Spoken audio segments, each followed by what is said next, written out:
L'autonomia? Sicuramente entro l'anno. In visita a Verona, il vice premier Matteo Salvini sposta in avanti ancor più esplicitamente del premier Giuseppe Conte, che aveva parlato di giorni, settimane e mesi, il termine per concretizzare l'intesa tra il governo e le tre regioni che hanno chiesto maggiori competenze: Veneto, Lombardia ed Emilia-Romagna.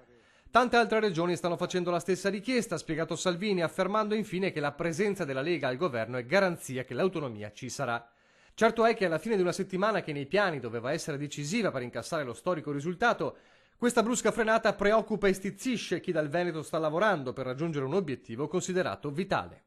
L'autonomia si farà perché se non si farà l'autonomia si farà un nuovo governo.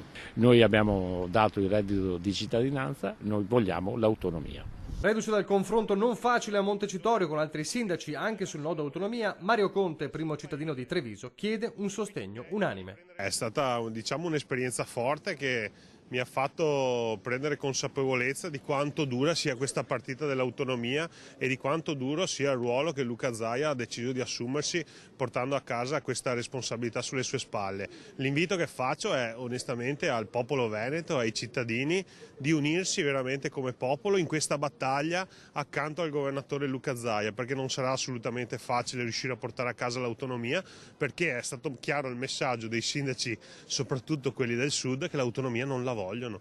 Da Padova, dove ha preso parte a un incontro sull'uguaglianza di genere, la Presidente del Senato, Maria Elisabetta Alberti Casellati, ha definito l'autonomia chiesta da Veneto, Lombardia ed Emilia-Romagna una questione sulla quale si sta lavorando. È una strada segnata e merita una risposta all'altezza delle aspettative di quel referendum, per cui io sono molto fiduciosa che, armati della Costituzione, riusciremo a realizzare finalmente l'autogoverno delle comunità responsabili, che è un bene per tutta la Repubblica e può essere anche il Veneto laboratorio di novità, appunto, anche per altre regioni.